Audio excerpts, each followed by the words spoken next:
नमस्कार. पुस्तक वाचन लव जिहाद. ती आता हे चाललेलं आहे, अनुभव कथन चाललेलं आहे. त्यातली तिसरी अनुभव कथन. उज्जैनच्या सविता यार्देंची भेट झाली ती योगायोगानेच.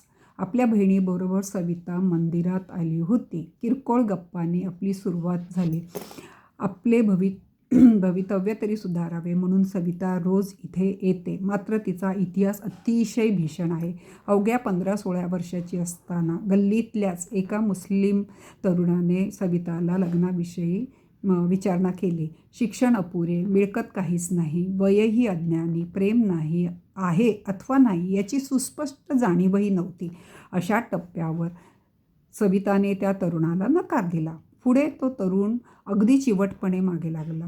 स्वतःची कमाई नीटपणे सुरू झाल्यावर सविताने त्या तरुणाशी लग्न करण्याचा निर्णय घेतला.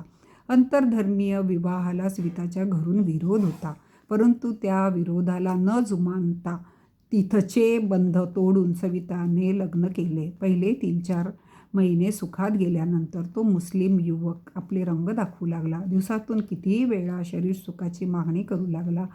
पैशाची वाटेल तेवढी अपेक्षा ठेवू लागला. दरम्यान सविताला दिवस गेले होते. तरुणाची त्याविषयी कुठलीच सहानुभूती नव्हती. नवऱ्याची पिसाट मनोवृत्ती सविताला सहन करणे कठीण जात होते. पण सगळीकडचे धोर तुटले होते. पोटात मूल वाढत होतं. या परिस्थितीत नवऱ्याची भूक भागवणे हाच पर्याय तिच्यासमोर होता. सविता आई झाल्यानंतर तरुणाच्या वागण्यात कोणताच फरक पडला नाही. उलट तो तिला मारझोड करायला लागला, चापकाने फोडून काढायला लागला. दरम्यान सविताच्या हेही लक्षात आलं की आपल्या नवऱ्याचे इतरही कोणाशी संबंध आहे. त्याला मुस्लिम कायद्याकडून अभय असल्याने सविता याही बाबतीत काही करू शकत नव्हती. सुमारे 5-6 वर्ष फक्त अन्याय सहन करत सविताने अखेरीस त्याच्याकडून तलाक घ्यायचा निर्णय केला.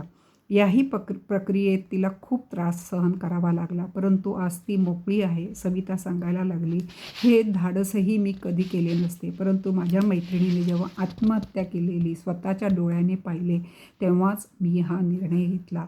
सविताच्या मैत्रिणीची हकीकत जास्तच थरारक आहे. तिची मैत्रीण दुसऱ्या एका मुस्लिम तरुणाच्या प्रेमात पडली. विवाह न करताच ते दोघे हॉटेलावर एकत्र येऊ लागले. त्यांची मौज मजा सुरू झाली. वडिलांच्या कानावर ही गोष्ट गेली. वडिलांनी आपल्या मुलीला बरेच झापले आणि त्या तरुणाशी तडजोड केली. कित्येक लाख रुपयाच्या मोबदल्यात त्या तरुणाने मुलीचा नात सोडण्याचे मान्य केले.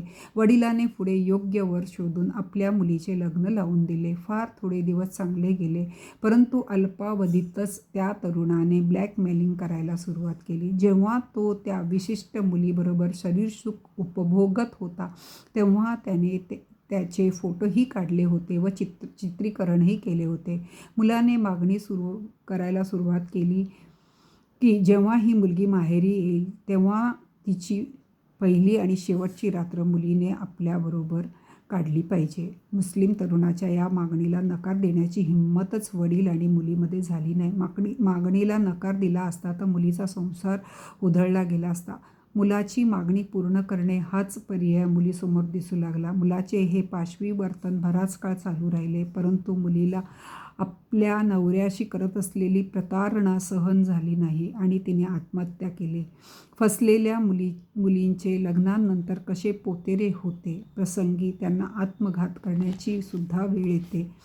हेच सविता यार्दे आपल्या भेटीतून मला सांगत होती. 4था प्रसंग. 4था अनुभव. शेवंताचे लग्न झाले त्यावेळी तिचे वय 20 वर्षाचे होते, तर तिच्या नवऱ्याचे वय 40-42 होते. बंजारा समाजातील शेवंता दिसायला रूपसुंदर अशी होती.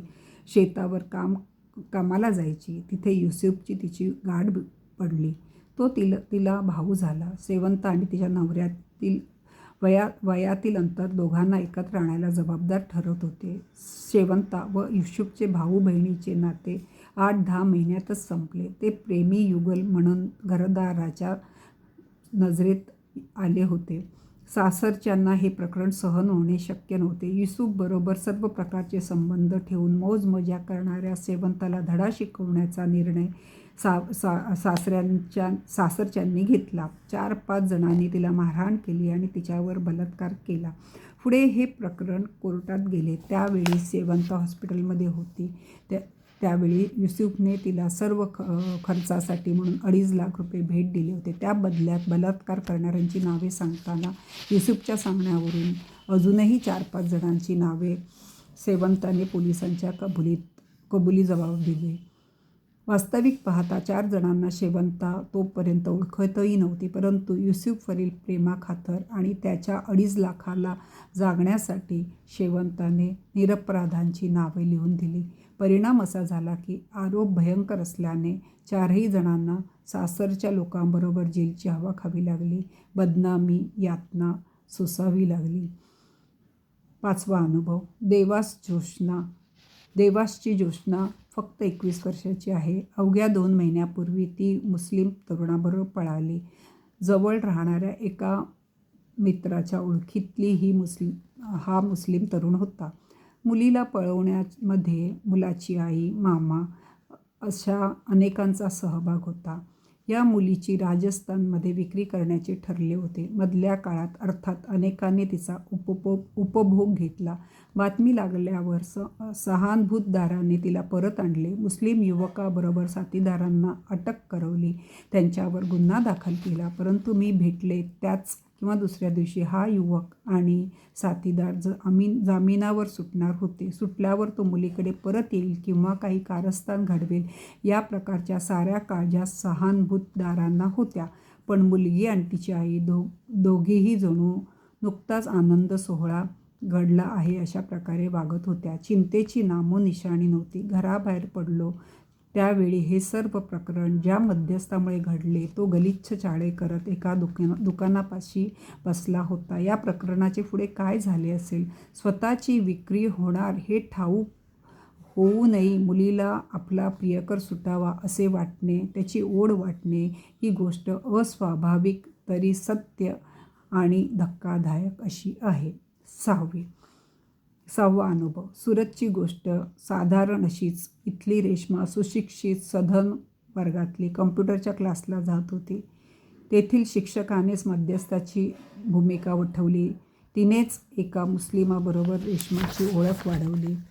प्रेम जंजाळात दोघंही अडकल्यानंतर ती दूर झाली. संज्ञा नसणारे दोघंही गेल्या 2-3 महिन्यापासून कुठे गायब झाले हे कोणालाही ठाऊक नाही. मुस्लिम युवकाच्या पालकांशी संपर्क साधण्यात यश आले आहे, पण ते दोघे कुठे आहेत माहीत नाही असे त्यांनी सांगितले. आम्ही घरी गेलो तेव्हा चिंतेचे कुठलेच सावट घरावर आढळून आले नाही. एकूण पालकांचा मामला निवांत वाटला. चौकशी केली असता त्यांनी पोलिसात साधी तक्रारही नोंदवली नाही. 7वा अनुभव. एक अत्यंत सधन, सुशिक्षित, सुंदर चार्टर्ड अकाउंटंट असणाऱ्या जोडप्याला भेटण्याचा योग आला. त्यातील मुलगी मूलतः हिमाचल प्रदेशातील आहे. दोघेही शिकत असतानाच प्रेमात पडले. दोघांच्याही कुटुंबियांना त्यांचा विवाह मान्य नव्हता. मुलाकडचे त्या मानाने फार लवकर विरघळले. लग्नाला कोणीच उपस्थित राहिले नाही. मात्र निकाहाच्या नंतर नव्या सुनेचे स्वागत इतर कोणापेक्षाही जास्त थाटामाटात झाले. या जोडप्याशी चर्चा करताना धर्म ही गोष्ट बेडरूममधील क्रिया इतकीच अत्यंत खाजगी असल्याचे नवऱ्याने ठामपणे सांगितले. मात्र तुम्ही तिचे धर्मांतर का केले? लग्न नोंदणी पद्धतीने का केले नाही? तुम्ही प्रेमापोटी हिंदू का झाला नाहीत? लग्न हिंदू पद्धतीने का केले नाही? निकाहच का लावला? यापैकी कशाचेही उत्तर संबंधित जोडप्याकडे नव्हते. ज्यावेळी फक्त पत्नीशी चर्चा केली तेव्हा तिनेही केवळ सोयी म्हणून इस्लाम धर्म स्वीकारल्याचे सांगितले. मात्र स्पेशल मॅरेज ॲक्टखाली ज्यामध्ये दोघांनीही आपापले धर्म कायम ठेवून लग्न करण्याचा अधिकार प्राप्त होतो, ते लग्न का नाही केले याचे उत्तर देणे तिने टाळले. विवाह होऊन 10 वर्ष झाली. आपल्या मुलांची नोंद हिंदू करणार की मुस्लिम याविषयीही उत्तर द्यायला अपत्य नसल्याने त्यांनी नकार दिला. 8वा अनुभव. या सगळ्यांपेक्षा जास्त विचित्र आणि थरारक अनुभव गुवाहाटीत ऐकायला मिळाला. यापैकी भेटायला आलेली प्रमिला आणि तिच्या पतीची 7वी पत्नी शाहिदच्या प्रेमात अडकली. तेव्हा चांगले शिक्षण झालेल्या प्रमिलाला ही गोष्ट ठाऊकच नव्हती. प्रमिलाचे प्रेम प्रकरण एका नेट कॅफेमध्ये सुरू झाले. दोघांचे शरीरसंबंधही आले. प्रमिलाला घरातून विरोध असल्यामुळे ती सज्ञान झाल्यानंतर दोघांनी पळून जायचा निर्णय घेतला. त्यांचा निकाह लागला. निकाहानंतर काही महिने दोघंही एका फ्लॅटवर राहत होते. बरेच दिवस पालटले तरी प्रमिलाची ओळख शाहिदच्या इतर नातेवाईकांशी झाली नाही. प्रमिला त्याविषयी नेहमीच मागे लागे. शेवटी एक दिवस तो दुसऱ्या जिल्ह्यात असणाऱ्या आपल्या घरी तिला घेऊन गेला. घरात पुष्कळ माणसं होते. प्रमिलाचे तिथे चांगले स्वागत झाले. मात्र त्याच वेळी प्रमिलाला जोरदार धक्का बसला. प्रमिला सांगत होती, मी शाहिदच्या घरी गेल्यावर माझे स्वागत करणाऱ्या शाहिदच्या अगोदरच्या 3 बायका होत्या. मी प्रचंड संतापले. शाहिदला त्याबद्दल विचारणा केली. त्याने माझ्या भावनांचा जराही विचार न करता इतर 3 जणींच्या बरोबर मला राहावे लागेल असे ठणकावून सांगितले. इतकेच नव्हे तर अजूनही 3 जणींशी आपला निकाह झाला होता, परंतु त्यांच्याशी तलाक घेतला असल्याचे मोठ्या तोऱ्यात त्यानेच मला सांगितले. प्रमिलाचे प्रकरण तिच्या स्वतःसाठी अत्यंत अपमानास्पद, संतापजनक असे होते. तरी हे प्रकरण इस्लामी कायद्यात बसणारे आहे. शाहिदने पहिले 4 निकाह हिंदू मुलींबरोबरच केले. मात्र जेव्हा 5व्या मुलीबरोबर त्याने आपले सूत जमवले त्यावेळी दुसऱ्या क्रमांकाच्या पत्नीला त्याने तलाक दिला. अन्य निकाह करतानाही त्याने हीच पद्धत अवलंबली. प्रमिलाच्या सांगण्यावरून शाहिदचे तिच्यासह सर्वच्या सर्व 7ही निकाह हिंदू युवतींशीच झाले. प्रमिला ही एकमेव तरुणी युवती अशी होती की आपली फसवणूक झाली आहे, शाहिदच्या इतर निकाहाची आपल्याला कल्पना नव्हती याची याचिका तिने दाखल केली आणि ती केस जिंकली. यानंतर मूळ प्रकरण मिटले नाहीच. प्रमिलाच्या नात्यातील एका युवतीवर शाहिदने प्रेमाचे जाळे फेकले. त्यात तो यशस्वीही झाला. अशा कितीही जणांची उदाहरणे मांडावीत.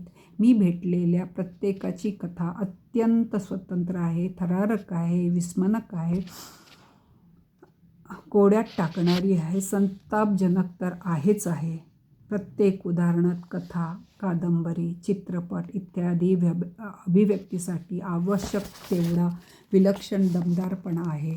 परंतु अशा एखादीपाशीच न थांबता मी भेटलेल्या सर्वजणीच्या हकीकतीमधून काही समान सूत्र सापडते आहे का? त्यांचे धागेदोरे निश्चित अशा भूमिकेने परस्परांशी जोडले गेले आहे का? यातील प्रत्येक प्रेमकथा सध्या सरळ मार्गाने पुढे जाते का जात नाही? ज्या पद्धतीने प्रेमकथेची सुरुवात, मध्य आणि शेवट होतो तो लक्षात घेता फुलले रे क्षण माझे फुलले किंवा दिवस तुझे हे फुलायचे, झोपाळ्या वाचून झुलायचे सारखेच दोघांचे जीवन गाणे, आकाराला न ऐकता जीवनाची राख रांगोळी का होते, हा अर्थातच शोधाचा विषय. आज इथेच थांबते. तुम्ही माझं ऐकताय त्याबद्दल मी आभारी आहे.